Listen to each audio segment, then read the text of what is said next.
Good morning students, welcome all of you in today's video lecture.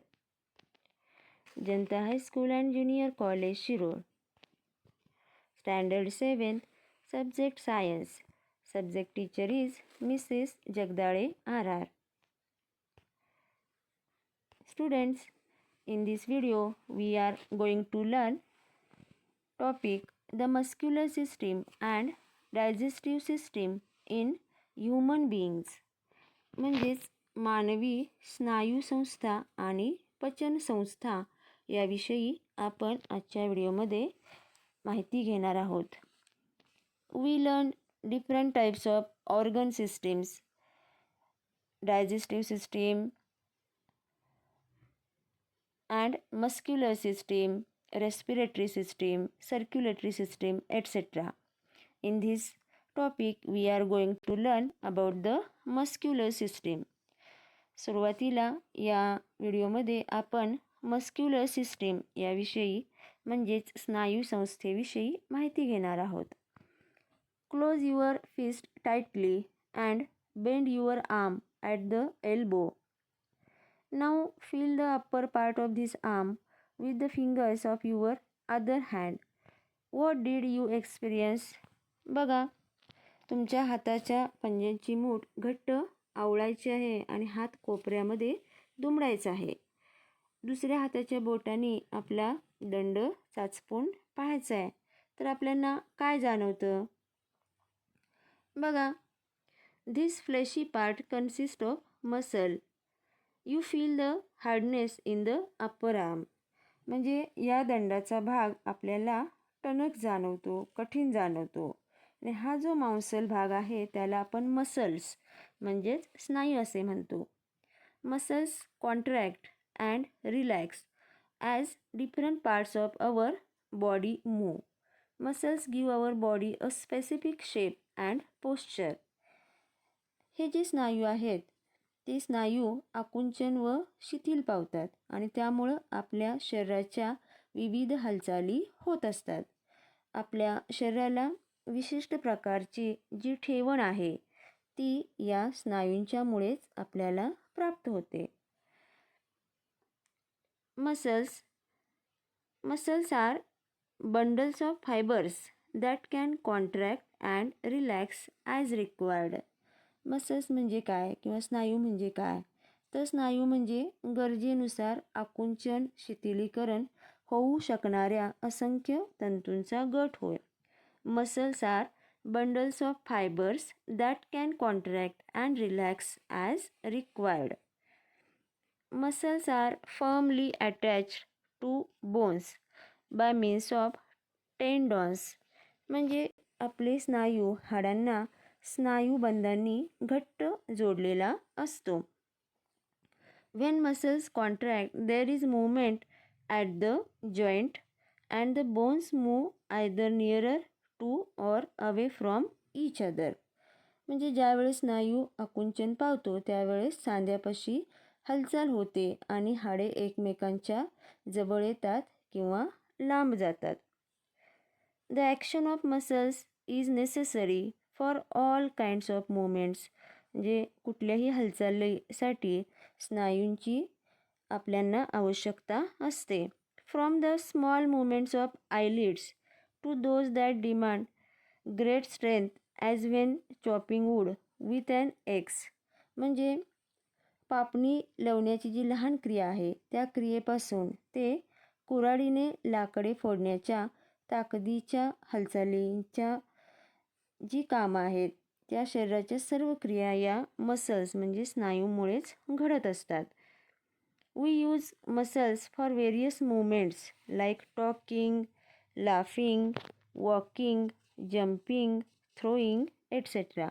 म्हणजेच बोलणे, हसणे, चालणे, उडी मारणे आणि एखादी वस्तू फेकणे अशा विविध हालचालींसाठी आपण मसल्सचा वापर करत असतो.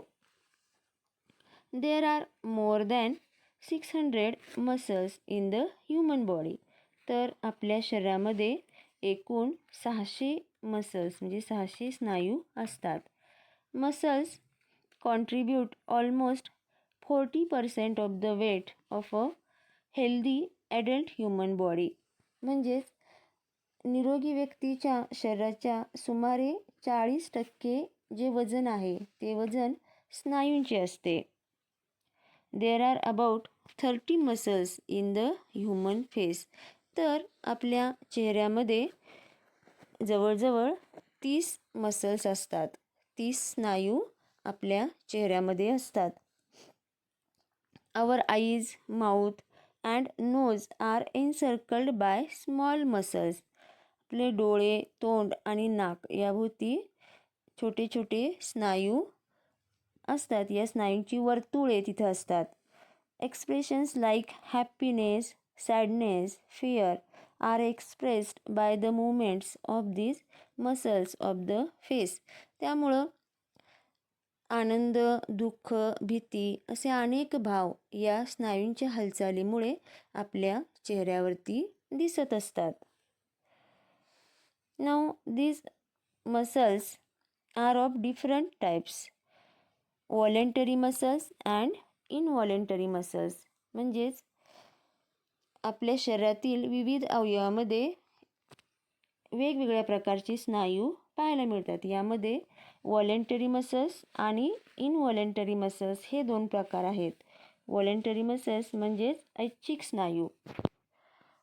Voluntary muscles working with our hands, walking, eating, etc. are functions that depend upon our will. Muscles used in these actions are called voluntary muscles. For example, muscles in our arms and legs are voluntary muscles. म्हणजेच बघा, ऐच्छिक स्नायू याला आपण voluntary muscles म्हटलेलं आहे. तर हाताने काम करणे, चालणे, एखादा अन्नपदार्थ खाणे अशी जी कामे आहेत ती आपल्या इच्छेवर अवलंबून असतात. आणि अशा कामासाठी जे स्नायू वापरले जातात त्यांना व्हॉलेंटरी मसल्स म्हणजेच ऐच्छिक स्नायू असे म्हणतात. बघा, for example muscles in our arms and legs म्हणजे आपल्या हात आणि पाय या अवयवामध्ये ऐच्छिक स्नायू असतात. म्हणजे चालण्याची क्रिया आपण आपल्या इच्छेनुसार करू शकतो. खाण्याची क्रिया आपण आपल्या मनात आल्यावर आपण खातो. आपल्या मनात नसेल तर आपण खात नाही. म्हणजे आपल्या इच्छेवरती या क्रिया अवलंबून असतात. जे एखादी वस्तू आपल्याला उचलायची आहे हे काम करत असताना सुद्धा ही आपल्या इच्छेनुसार आपण करू शकतो. आणि अशा कामासाठी जे काही मसल्स वापरले जातात त्यांना व्हॉलेंटरी मसल्स असे म्हणतात.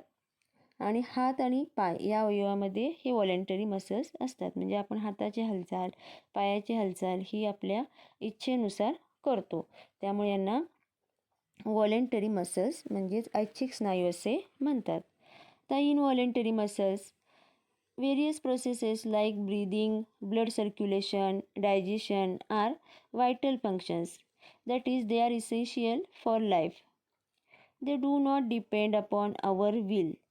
म्हणजे बघा, आपल्या शरीरामध्ये श्वसन, पचन, रक्ताभिसरण असे वेगवेगळ्या इंद्रियांची जीवनावश्यक कामे चालू असतात. पण ही जी कामे आहेत ती आपल्या इच्छेवर अवलंबून नसतात. The muscles of organs which carry out these involuntary functions are called involuntary muscles.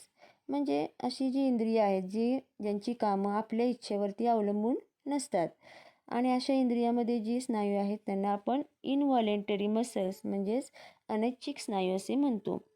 Functions of organs like the stomach, intestine, heart are carried out in their own fixed manner by involuntary muscles. म्हणजेच जठर, आतडे, हृदय अशा अवयवांची कामे ठराविक पद्धतीने अनैच्छिक स्नायूंच्या मदतीने होत असतात. म्हणजेच इनव्हॉलेंटरी मसल्स म्हणजे बघा, काही जे ऑर्गन्स आहेत त्यांची जी कामे आहेत ती आपल्या इच्छेप्रमाणे होत नाहीत. ती जीवनावश्यक कामे आपल्या शरीरामध्ये चालूच असतात. आपण आपल्या इच्छेप्रमाणे अशी कामे चालू किंवा बंद करू शकत नाहीत. त्यामुळं ही कामं करणारी जी मसल्स आहेत त्यांना इनव्हॉलेंटरी मसल्स म्हणजे अनैच्छिक स्नायू असे म्हणतात. For example muscles of stomach, intestine and heart. Students, in next video we are going to learn different types of muscles as skeletal muscles, heart or cardiac muscles and smooth muscles. Thank you.